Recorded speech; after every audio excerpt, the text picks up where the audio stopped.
Jesus falou na cruz. A segunda frase que Jesus falou na cruz foi: em verdade te digo, que hoje mesmo estarás comigo no paraíso. Glória a Deus. Glória a Deus. Quem era este homem, irmãos, que estava ali com Jesus? Quem era este homem que estava ali com Jesus? Que naquele momento ele reconheceu que ele era pecador. Naquele momento ele reconheceu, tinha dois ladrões, Jesus estava no meio, um à direita e outro à esquerda. E um daqueles ladrões que não tinha mais nenhum mérito, um daqueles ladrões que já tinha cometido tudo quanto é tipos de pecado ali naquele lugar. Mas quando ele olhou naquela cruz, ele viu que naquele momento ele tinha uma porta de salvação. Quando ele olhou para aquele homem, ele não viu simplesmente um homem ali pregado na cruz.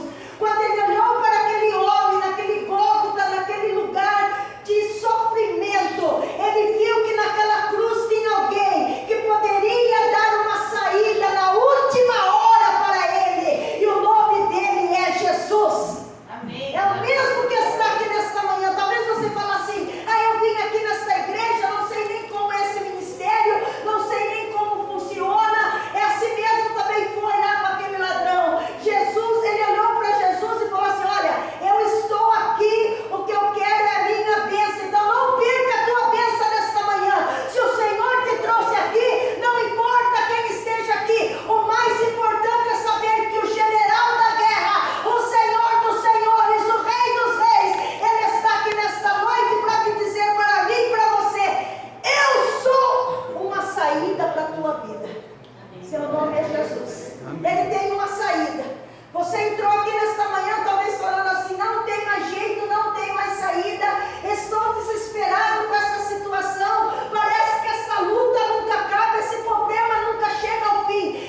Para aquele ladrão talvez ele pensou também: não tem mais jeito, não tem mais saída, agora a minha sentença é ir para a eternidade, porque ele deve ter falado no meio da caminhada para ele que existia uma eternidade. E eu gostaria de falar uma coisa para nós nesta manhã: eternidade não tem relógio, irmãos. Eternidade não tem relógio. Lá não tem começo, não tem fim. E ele sabia que depois da morte ele ia para algum lugar. Ele tinha essa consciência. Nós que estamos aqui nesta manhã como servo de Deus, nós temos que ter consciência para onde nós vamos depois da morte. E a oportunidade nós estamos tendo aqui em vida, porque não tem segunda vida, assim para depois que morre lá, todo mundo sabe que não adianta mais fazer missa de sétimo dia, não adianta mais fazer sessão de descarrego no corpo. Depois da morte segue-se ao juízo. Todo mundo que está aqui, sem sombra de dúvida, se o arrebatamento não acontecer, nós vamos morrer. Um dia ou outro já está determinado para nós morrer, porque a Bíblia diz no livro de Eclesiastes, capítulo 3, há tempo de nascer e tempo de morrer. Há tempo para todas as coisas, e o tempo está sendo agora. Que tempo que é esse, pastora Deusa? É o tempo da igreja se arrepender. Arrepender do quê? Arrepender de tudo aquilo que a gente vê que não está de acordo com a vontade de Deus. Eu sei o que não está de acordo, você também sabe. Ninguém precisa ficar falando na sua cabeça: isso está errado, meu irmão, você não pode andar desse jeito. O próprio Espírito Santo, aquele que convence eu e você do pecado, está aqui nesta manhã para falar para nós: arrependa-te. Todo mundo aqui tem uma coisa que precisa se arrepender. Eu e você. E o que é arrependimento? É mudança de atitude. Como eu escutei esses dias um pregador falar: choro, nem todo choro é arrependimento. Tem choro que é remorso. Tem choro que a gente não chora porque a gente está arrependido do que a gente fez.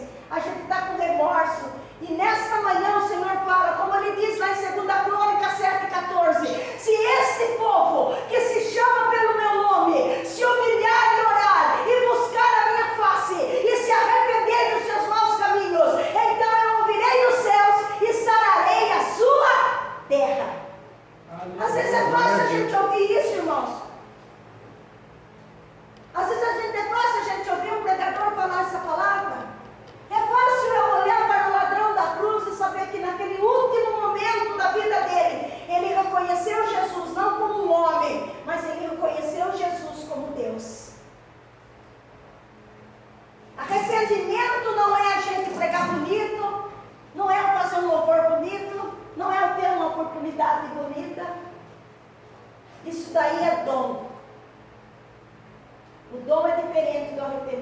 Eu posso ter dons, eu posso pregar bonito aqui, mas eu tenho que me arrepender. Arrependei-vos porque é chegado o reino dos céus.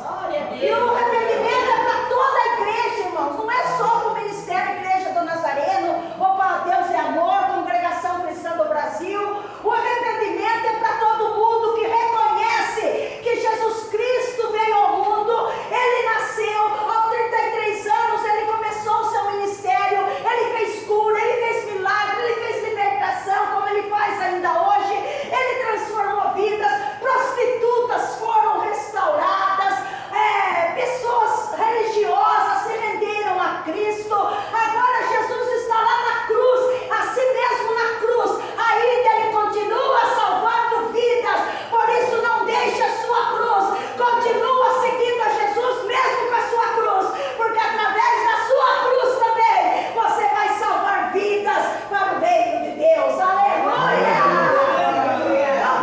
Nosso Deus está aqui. Aleluia. Ele é tremendo. Só que nós temos que nos arrepender, irmãos. Arrepender. Sabe o que é arrepender, irmãos? É nós olharmos para nós mesmos e falar assim: eu sou miserável.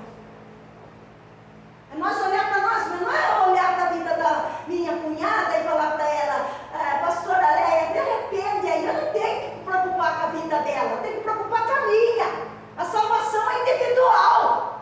Eu não tenho que ficar cuidando da vida dos outros, eu tenho que cuidar da minha. É eu que vou chegar diante do Senhor lá um dia, e o Senhor vai perguntar para mim: apresente as tuas obras, e eu vou me apresentar diante de Deus. De que maneira? De qualquer jeito, andando de qualquer jeito, fazendo tudo que dá na minha cabeça? Não. O crente tem mudança de vida. Aleluia! Meu Deus.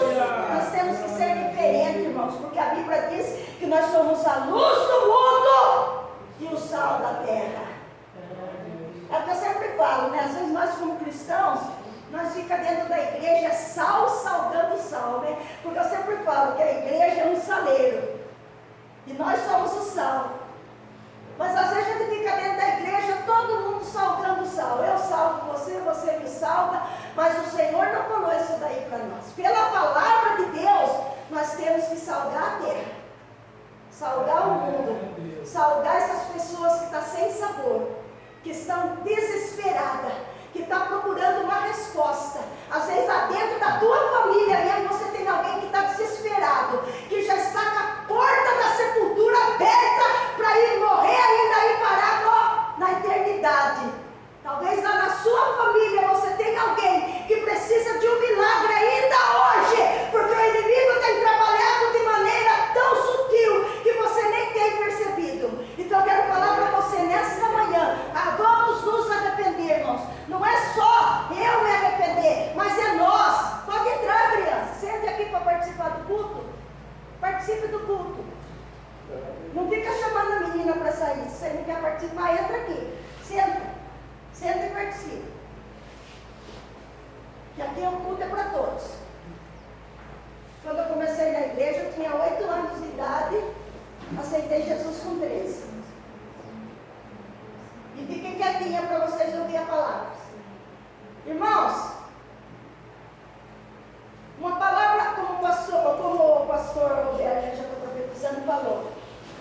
Saltou forte no coração dele que não adianta a gente ficar a vida inteira na igreja e depois morrer fora. Ou morrer no pecado também, né, irmãos? Agora eu quero falar aqui, uma coisa que saltou forte aqui no meu coração sobre essa segunda frase que foi falada na cruz. Então são 7 palavras, não vou falar só de uma, vou falar só da segunda. É sobre o arrependimento. Porque nós temos que nos arrepender, irmãos. Talvez tem gente que pensa que o arrependimento é só no dia que ele passa no batismo lá. Ele reconhece que ele é um miserável, um pecador. Ele reconhece que sem Deus nada ele pode fazer. E daí sabe o que acontece? Ele passa pelas águas do batismo, você nunca mais cometeu nenhum tipo de erro depois que você se batizou.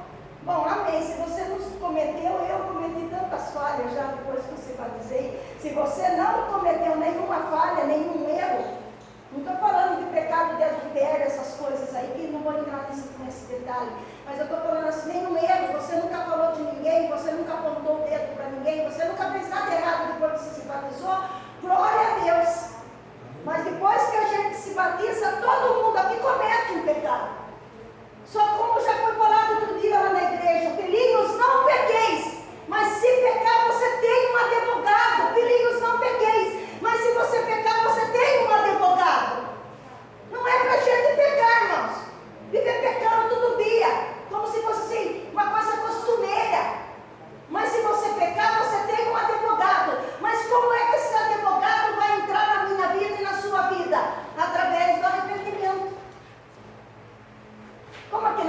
dos maridos, vou falar um pouquinho dos maridos. Só uma palavrinha para os maridos. Ninguém fica nervoso por causa, nenhum marido sai daqui nervoso hoje até hoje já passa. Vou falar com os maridos, vou falar com os casais, um pouquinho, rapidinho só. Tem marido que ofende a mulher, não é o caso de vocês não fazem isso, né? Mas vamos supor, ele não se arrepende, irmãos. Ele não vai lá, não pede perdão para a mulher, não pede desculpa. A mulher, eu vou chegar na conclusão já da palavra, por que eu estou falando isso daí? A mulher é algo muito sensível, ela se machuca muito fácil. O homem não, o homem, se você falar uma coisa para ele agora, daqui 5 minutos ele não está nem aí porque você falou para ele. Ou será que é só comigo que acontece isso? Você falou uma coisa para o homem, fala assim, você é um cavalo. Fala para o homem, você é um cavalo. E ele fala assim, tudo bem, eu sou um cavalo, então troque minha ferradura. Agora se chegar na mulher e falar assim, você é uma anta, aí a mulher vai ficar um mês feiçuda com você. Toda vez que você ir conversar com ela, ela vai falar, você falou que eu sou uma anta. Aí como que a gente pode resolver essa situação entre os casais? Pede desculpa. Chega nela, arrepende, porque não adianta nada, igreja. Nós como casais aqui, eu ofendo você, você me ofende, mas nunca tem a humildade de falar, eu errei, eu pequei, eu estava errado. A gente sempre arruma uma situação para achar que vai dar certo. Estou falando em geral, não estou falando só dos homens. E eu conheci um amigo meu que ele trabalhava no cartório. 70% dos casais que chegam lá para se separar, não é porque não se amam mais, mas é por falta de aquela compatibilidade gênica. Vamos passar a palavra aí. Por causa disso daí. 70%. Aí ele chegava, como ele era cristão, um homem muito usado por Deus, ele chamava o casal do lado, conversava com o casal, dava uma palavra para ele. Naquele momento, muitos casais reconheciam que estava errado e não chegavam no divórcio. Por quê? Porque para nós termos um casamento feliz, também nós temos que ter humildade. A humildade segue a honra, irmãos.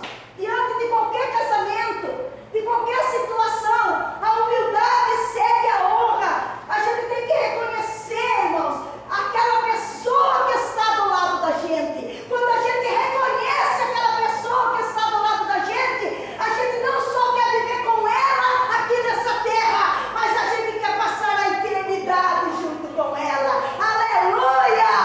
Foi o que aconteceu, irmãos, com esse ladrão da cruz. Ele não só reconheceu a soberania do Senhor ali naquele momento, mas ele quis passar a eternidade com ele. Ele quis passar a eternidade com ele. Espero que nós que estamos aqui todos unidos nesta manhã, queiramos passar a eternidade um com o outro. Assim como o Senhor falou para aquele ladrão, em verdade eu te digo, hoje mesmo estarás comigo no paraíso. Mas Jesus não ficou lá na cruz. Ao terceiro dia, ele ressuscitou e ele está vivo. A glória! Vamos ficar de pé? Essa é a palavra que o Espírito Santo colocou no meu coração. Nós estamos ministrando aqui nesta manhã. Nós vamos orar agora. Nós vamos pedir ao Senhor um dia de paz. Depois eu tenho ali um pãozinho e café para nós tomarmos. E eu quero que você nesta manhã, nesse dia, receba uma grande vitória da parte de Deus na sua vida. Amém? Senhor nosso Deus e nosso Pai, é no nome do Senhor Jesus, ó Deus, que a Tua palavra foi pregada nesta manhã, Tua palavra revelada para cada um de nós. E em alguma área da nossa vida, Deus, talvez nós não estamos enxergando, mas só o Senhor que pode revelar para nós aonde que nós temos que ter mudança, transformação, assim como aquele homem na cruz, na última hora, ele recebeu uma palavra profética na vida dele, através de uma obediência que ele fez, e a